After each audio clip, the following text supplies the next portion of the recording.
ブレーディング。おはにゅうございます。フィギエモンです。まだまだ寒い日が続きますが、皆さん朝起きられてますか？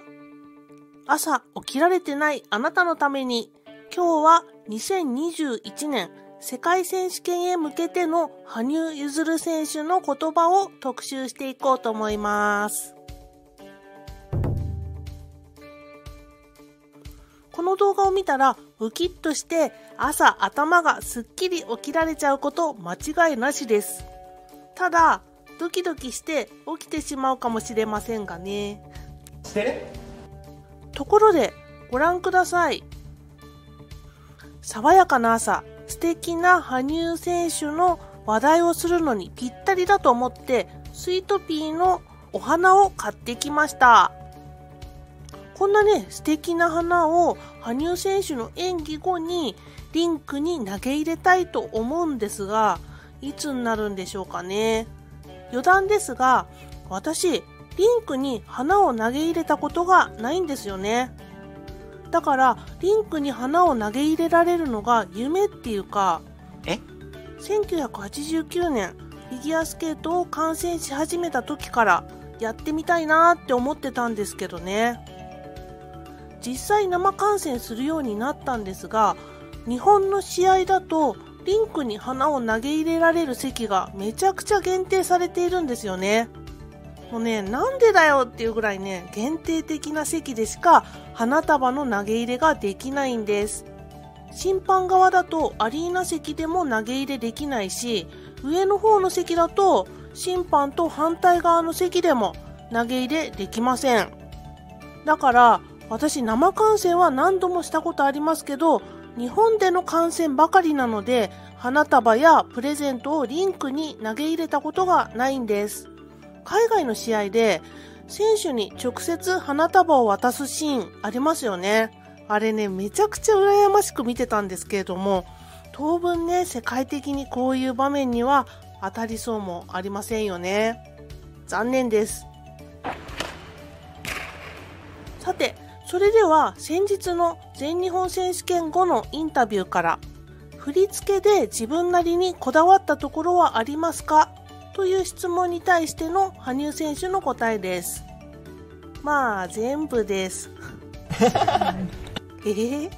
まあどれ一つ欠けてもこのプログラムはっていうか、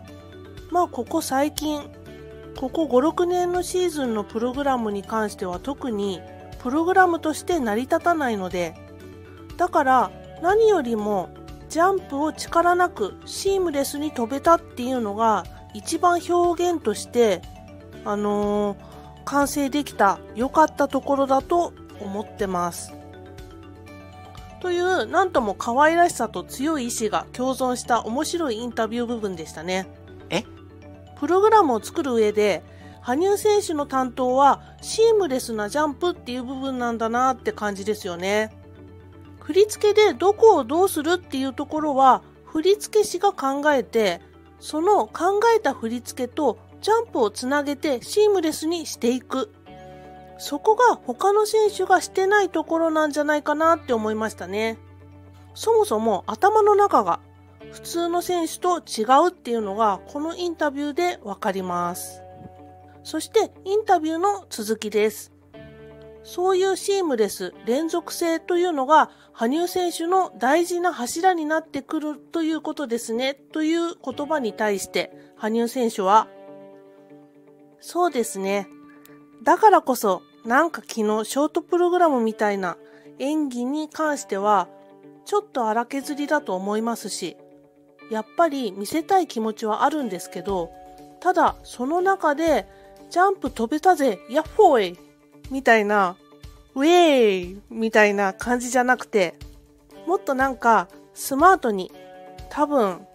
ロビー・ウィリアムスだったらもっとスマートに、イギリスのロック、なんて言えばいいんだろう、イギリス国とかそういうんじゃなくて、なんて言うんだろ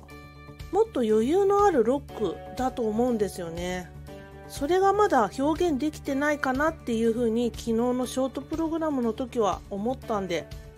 もっとなんか余裕のある活かしたものにしたいなっていうのはちょっと昨日終えての反省です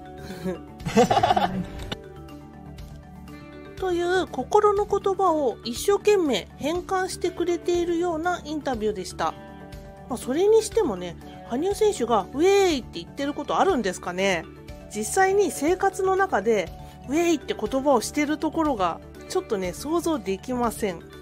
ロックの話ですが、確かにロックってもっとハードな感じと余裕な感じと、全日本での羽生選手の演技とはちょっと違うイメージがあります。本場のロックのかっこよさってトップオブかっこよさみたいなね、そんな感じですかね。恥ずかしさを1ミリも残しちゃいけない、それがねロックの表現だと思います。インタビューでこう答えてるっていうことは、世界選手権ではこの部分を修正してくるってことですよね。レッツゴークレイジーの時も素敵でしたけど、もっともっと大人の男としてのロックスターを演じてくれるんじゃないかなって思いましたね。激ムズだ。天と地とに比べてやはりショートプログラムの出来は少し良くない部分があったと思っている羽生選手。普通の選手だったらジャンプの出来とかスピンのところとか、そういうところをインタビューで答えるって思うんですけども、表現に対して言及しているっていうところがさすがだなっていう感じです。完成形に近づけるために完成形とは違う違和感のある部分を答えてくれてる、そんなイメージのインタビューの回答でしたね。すごく興味深いなって思いました。そしてもう一つ興味深い質問に答えてくれています。質問がフィニッシュからの数秒間、これ天と地とのことですね。これ何が見えていたのでしょうかという質問に対してなんだろう何を見てたんですかという質問に対して、特に何を考えていたわけではないんですけど、なんて言うんですかね、すごくいろんな力をもらえたと思いますし、戦い抜けたと思えて、そこにスッと立っていたっていう感じですかね。別に何か見ていたわけじゃなくて、むしろ自分が違うところから見てた感覚だったので、はい。この羽生選手の言葉、私たちへのヒントが隠されているって私思ったんですよね。どんなヒントかっていうと、客観視するタイミングです。